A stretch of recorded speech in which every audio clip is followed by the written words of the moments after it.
How's everything going today, guys? My name is Copycat, and in this video, I thought it'd be a good idea to look at the most overpowered things in each and every single Super Mario Bros. Game. Here, I just want to showcase items and power-ups that help Mario, almost too well, on his adventures, getting to the point where they almost ruin the gameplay as they make things way too easy. Here I'll go over exactly how they function, and how you can maximize their benefit, and almost exploit them to ensure that they become OP. And, oh yeah, before we get started, I'd love it if you'd please subscribe to my channel, hitting that bell to stay notified when I upload new videos.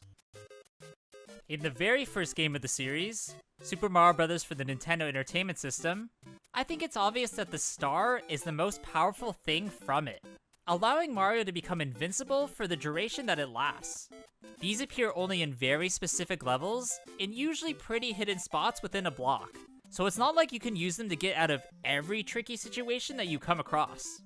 Also, if it wasn't obvious, you can kill any enemy you come in contact with while in Starman mode. So certain levels layouts can essentially just be skipped if you know the power-up's location. Next to be released in North America is Super Mario Bros. 2 that came out for the system in 1988, where I'd have to say the things that give you the greatest advantage are two abilities of two characters, Peach and Luigi. Both of these have jumps that allow you to stay in the air much longer than intended, where with Peach's you can glide in midair and travel forward a considerable distance, and with Luigi's, you can jump higher than anyone else, reaching platforms that are usually unreachable. Both of these allow you to find secrets and skip sections of levels, allowing you for a much easier time in this pretty tough game. The final of the OG trilogy is Super Mario Bros. 3, that has two things we're going to look at, starting with my favorite in the P-Wing. This is mainly found through treasure boxes, obtained as a prize through the Hammer Bro Foe courses, although sometimes you can also get it as a prize for completing certain airships, where this power-up gives you an infinite flutter in a sort of upgraded Tanuki form, used usually to skip a hard part of a level you might be having trouble on. Also, you can use it and get to some really well-hidden secret pipes, and areas that honestly without it, you'd have no idea that they even existed. The other thing that I consider to be one of the most overpowered things in all of Mario is the whistle, that when used, grants you access to the Warp Zone overworld. Now, to truly use these to their fullest potential, you have to use another whistle while in this overworld place, which will lead you directly to the last path of levels, therefore letting you get right to World 8. Now, these whistles are very well hidden, but both you need actually reside right away in World 1 through World 1-3 and the World 1 Fortress, needing to pull off some pretty hard stuff to get them, but after a bit of practice, it shouldn't be that hard for you to get.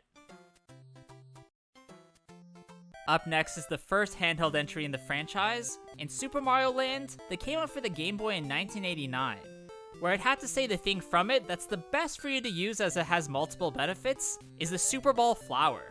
This turns you into Super Ball Mario, that not only allows you to defeat enemies with your projectile, but also collect coins with it, especially ones located in tight spaces.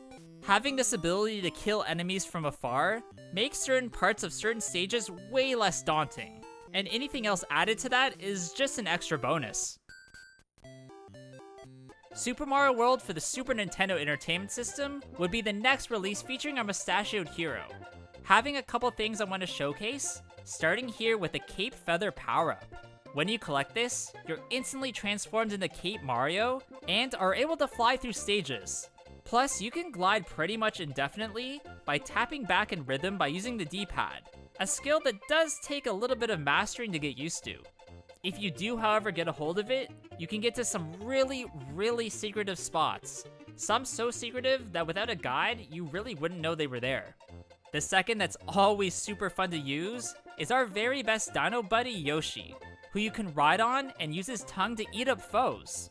Also, these come in different forms in this game, as this just isn't one character showing up endlessly, with those including just the simple old green ones that don't really do much other than what they do. The red ones that when they eat a Koopa shell and spit it out, 3 fireballs come out instead. The blue ones that can fly if they have a Koopa shell in their mouths, and they can also access the coin heavens via the Yoshi wings. The yellow ones that actually create sort of an earthquake when they contact the ground, defeating any enemy it touches.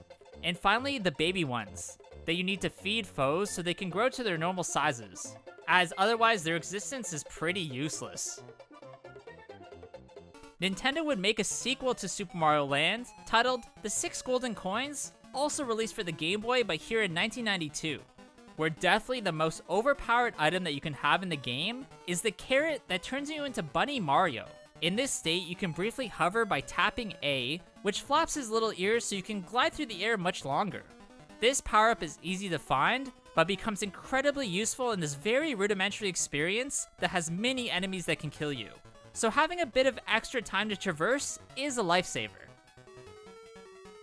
In the sequel to Super Mario World, titled Yoshi's Island, also on the SNES, the most powerful thing you can have in the game are the gigantic eggs.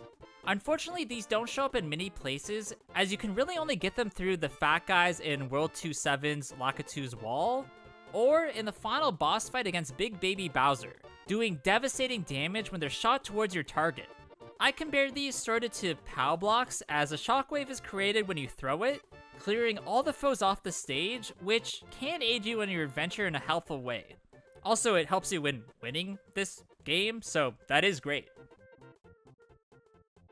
The first game in the franchise based within the 3D realm is Super Mario 64 for the N64, having several things I want to mention as just a bit overpowered, starting with Koopa shells. Now, in other games, when you knock the turtle-like being out of their protective coverings, they then can be used as projectiles to defeat other baddies. Where here, you can actually ride on top of the shell like a surfboard and actually control where it goes. Not only can you defeat pretty much anything that gets in your way, but you can also use this as a method of traveling up very, very steep slopes you normally wouldn't be able to as normal Mario, making your time a lot smoother in certain courses. Next, I want to look at the wing cap, which is this game's item you need in order to fly, which is a super powerful thing to be equipped with, as it lets you get basically anywhere. When you do find them in certain courses, this is after activating the big red switch in the Tower of the Wing Cap, where when you have one on, you just have to triple jump to activate it, or launch yourself out of a cannon, where you see you can reach some truly high heights. Finally, I feel like I should give a nod to the metal cap, as when it's worn, you turn into Metal Mario and become pretty much indestructible and invincible. This is mainly used in parts just to trigger switches that regular Mario couldn't, but are also used to navigate through things like poison and other hazards.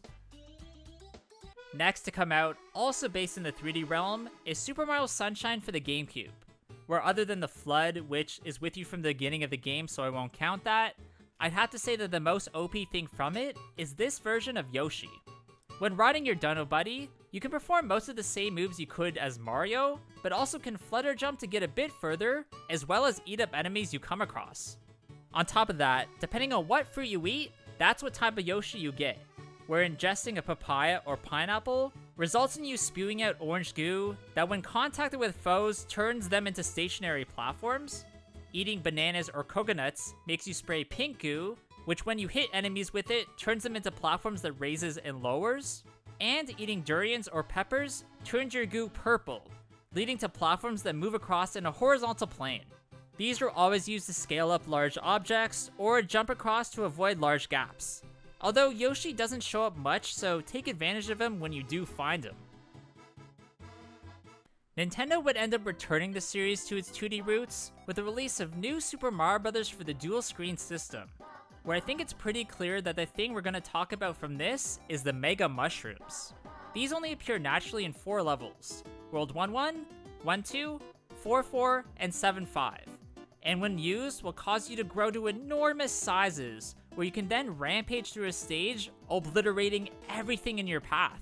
What's even better is that there's ways of storing this item, either gathering it like treasure, or putting it in your back pocket via an exploit, which is done by bonking your head on a solid brick at the exact same frame you collect the shroom. Up next is the space-based Super Mario Galaxy entry that came out for the Wii in 2007, where I had to say one thing consistently gave me A during the underwater levels in the Koopa shells. Holding these shells while swimming underwater propels you forward at a certain speed depending on which one you're holding, where the green is normal, red is fast, and gold is super duper fast. Now, whether or not you're holding these on land or water, shaking your Wiimote will cause Mario to throw them forward wherever you'd like. Although, the red one is really good as it has the added benefit of locking onto your target, just like in Mario Kart. The second installment of the new Super Mario Bros. Sub-series came out for the Wii in 2009, where the one power-up from it that I found helping the most is the Propeller Shroom. As you can see, when you grab this power-up, it gives you a cute little propeller on your head, that when you shake your Wiimote, launches Mario upwards in the air, where then holding the down button will make him spin downwards like a drill. There are a ton of secrets in this game that you need to use this power-up to reach. And this is essentially the same as the propeller box item, but that doesn't power you up, even if it does still block a hit of damage. The follow-up to the space-based Wii entry also came out for the system, but this time in 2010, where out of all the things in it, I always found that the Cloud Flower helped me greatly. This is a crazy thing to have, as every time you jump and shake your Wiimote, it creates a cloud that you can then stand on and use as a platform, allowing you to skip hard parts of galaxies.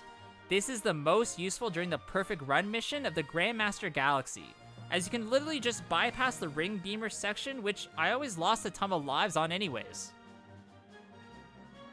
Nintendo would perfectly blend aspects of the series' 2D and 3D realms with the creation of Super Mario 3D Land for the 3DS, which is the first game where the assist blocks appear, which are almost necessary for players who may not be that skilled at the game.